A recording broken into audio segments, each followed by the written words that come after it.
Collections. The Fair Debt Collection Practices Act, the FDCPA, regulates the practices of a debt collector. Although the FDCPA does not apply to creditors using their company to collect its own debts, it is the CFPB's policy to comply with the law's basic requirements. Communicating with the consumer can happen between the hours of 8 a.m. and 9 p.m. at any place that is convenient to the consumer, such as home or work. However, a debt collector may not contact the consumer at his or her place of employment if the collector is reason to believe the employer prohibits such communications.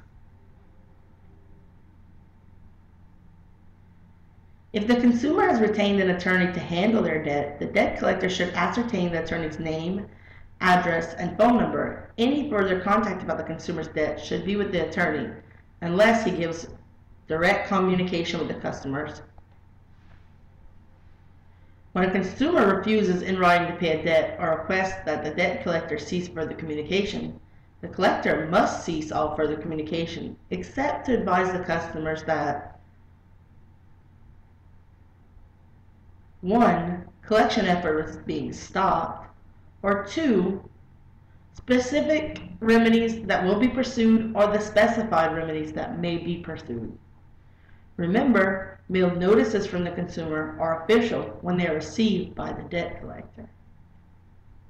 The only third parties that a debt collector may contact when trying to collect a debt are the consumer's attorney, a consumer reporting agency, the creditor's attorney, or the debt collector's attorney.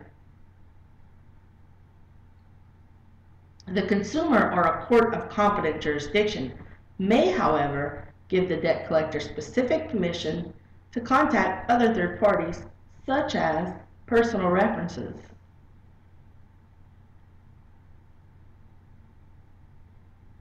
Personal references should only be contacted if the debt collector is unable to locate a customer.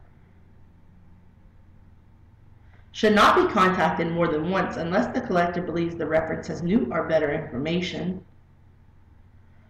and should not be contacted if there has been contact with the customer. Contact with the debtor may be by postcard, letter, or telegram as long as the envelope or content does not indicate the nature of the collector's business. A debt collector in collecting a debt may not harass, oppress, or abuse any person.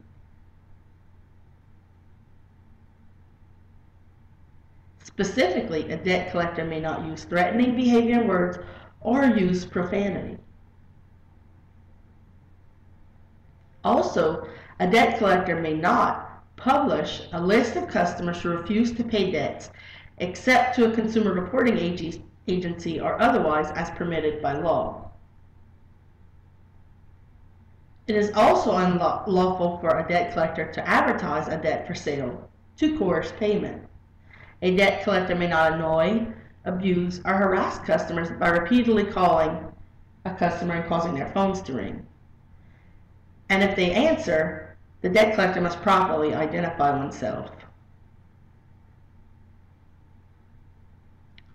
In collecting a debt collector may not use any false, deceptive, or misleading representation. A debt collector may not imply that he or she is affiliated with the United States or any state government, imply that he or she is an attorney or that communications are from an attorney. Also, a debt collector may not threaten to take any action which is not legal or intended.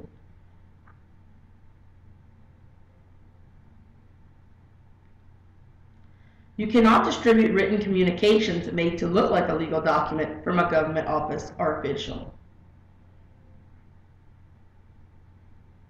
A debt collector may not use unfair means to collect or attempt to collect a debt. Specifically, a debt collector may not collect any extra fees that were not disclosed in the agreement, threaten to deposit a post-dated check before the maturity date on the agreement, or use the post-dated check to threaten criminal prosecution. If a customer owes several debts that are being collected by the same debt collector, payment must be applied according to the customer's instructions.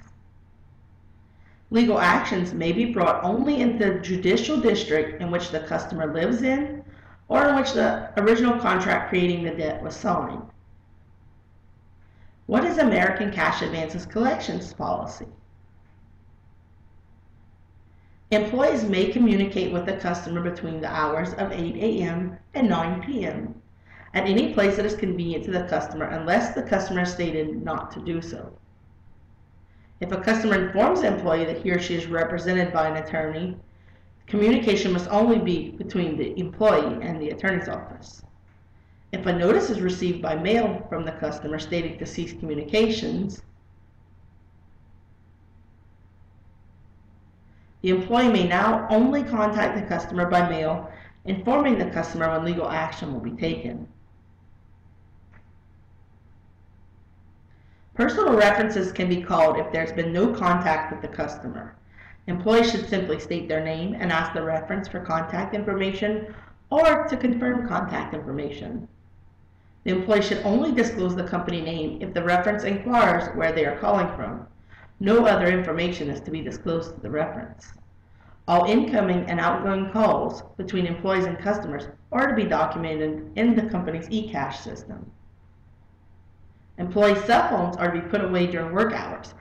This means collection calls are only to be made on the company phone line. You will watch a short video on collections before you test. Good luck!